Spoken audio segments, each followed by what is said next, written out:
Hi guys, welcome to Bhamakalapam movie detail explanation. ఎందుకు ఈ video చేస్తున్నానంటే భామకల్పం 2 ఆల్రెడీ నిన్నటి నుంచి ఆహాలో స్ట్రీమ్ అవుతుంది. భామకల్పంకి సీక్వెల్గా వస్తుంది కాబట్టి అసలు ఫస్ట్ మూవీ చూడొచ్చా చూడవసరం లేదా అనే దానికోసం ఈ ఎక్స్ప్లెనేషన్. సినిమా స్టార్ట్ అవగానే ఒక పాస్టర్ పిల్లలకి కొన్ని మంచి మాటలు చెప్తాడు. దేవుడు ఎప్పటికైనా వస్తాడు, దేవుడు మనతో పాటు ఉంటాడు, దేవుడు అనేవాడు మనల్ని చూడడానికి వస్తాడు అని చెప్తాడు. ఆ మాటల్ని ఒక పిల్లోడు సీరియస్గా తీసుకుని దేవుడు వస్తాడేమో, దేవుడు నిజంగా వస్తాడేమో అని ఎదురు చూస్తూ ఉంటాడు.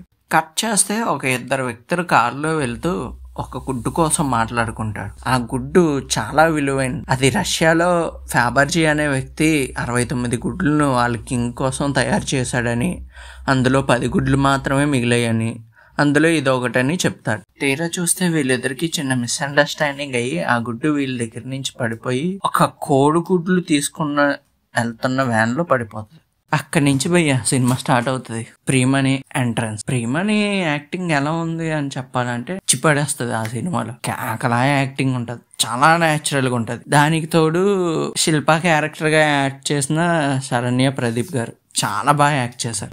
ఇద్దరు సూపర్ అంతే. ప్రియమణి క్యారెక్టర్ పేరు అనుపమ.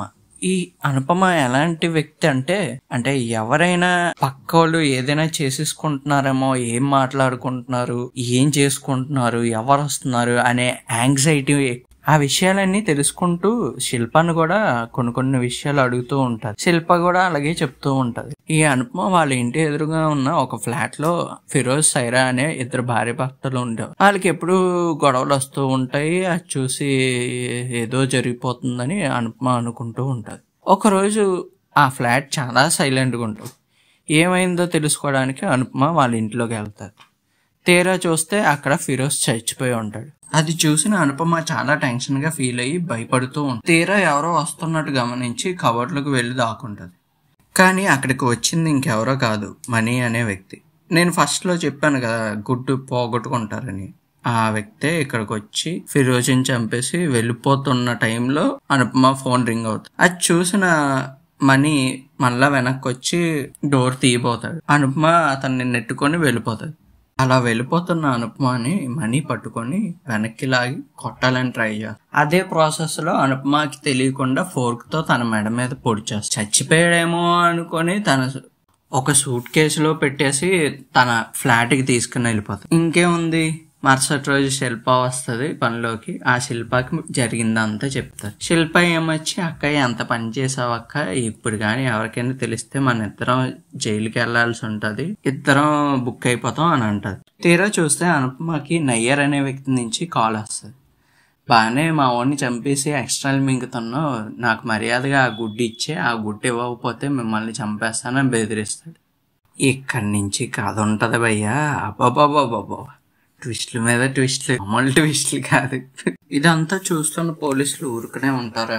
ఇన్వెస్టిగేషన్ ఆఫీసర్ అయిన పల్లవి అనే వ్యక్తి మొత్తం అంతా ఇన్వెస్టిగేషన్ చేస్తూ ఉంటాడు. అసలు ఫిరోజ్ ఎలా చచ్చిపోయాడు, ఎవరు చంపారు అనే దాని మీద ఇన్వెస్టిగేషన్ చేస్తూ ఉంటాడు. ఈ ప్రాసెస్ లోనే చాలా క్లూలు దొరుకుతూ ఉంటాయి, కానీ దొరకనట్టుగా ఉంటాయి. అలా వెళ్తున్న కథలో మధ్యలో పెద్ద ట్విస్ట్ రివీల్ చేస్తాడు డైరెక్టర్. మీకు స్టార్టింగ్ లో చెప్పాను, ఒక పాస్టర్ పిల్లలకి ఒక స్టోరీ చెప్తూ దేవుడు ఎప్పుడైనా మన కోసం వస్తాడు అని చెప్తాడు. కాకపోతే అందులో ఒక ఫోటో చూపిస్తాడు. ఒక ఆవిడ గుడ్ని చూపిస్తూ ఇలా వస్తాడు దేవుడు అనేటట్టు చెప్తాడు.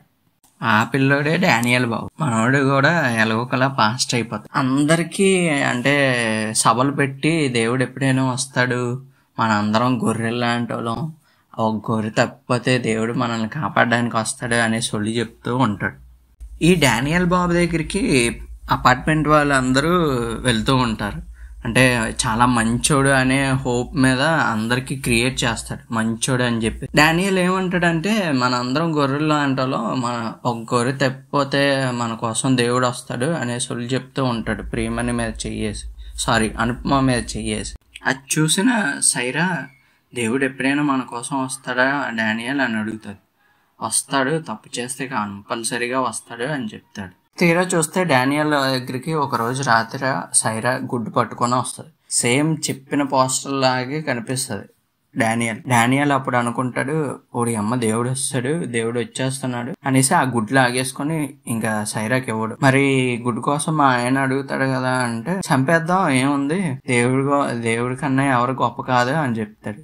ఇక్కడ మీరు గమనించాల్సింది ఏంటంటే 3 కథలు కదులుస్తాయి. ఫిరోజ్ని చంపింది డానియల్ బాబు చంపేసిన తర్వాత ఎవరో వస్తారు, డానియల్ బాబు వెళ్ళి దాక్కుంటాడు, మనీ వచ్చి గొంతు కోసేస్తాడు ఫిరోజ్. మళ్ళా మనీ పక్కకి వెళ్ళగానే ఇంకెక్కడి నుంచి మీకు తెలిసిందే. అదంతా చూసిన అనుపమ షాక్ అవుతుంది. ఆ ప్రాసెస్ లోనే మనీని చంపేస్తుంది. మనీని తీసుకెళ్లి ఒక చెరువులో పడేస్తుంది. కానీ లాస్ట్కి ఎలాగోలాగా డానియల్ బాబు దగ్గరే గుడ్డు ఉందని తెలుసుకున్న అనుపమ తన ఇంట్లోకి వెళ్ళడానికి ట్రై చేస్తుంది.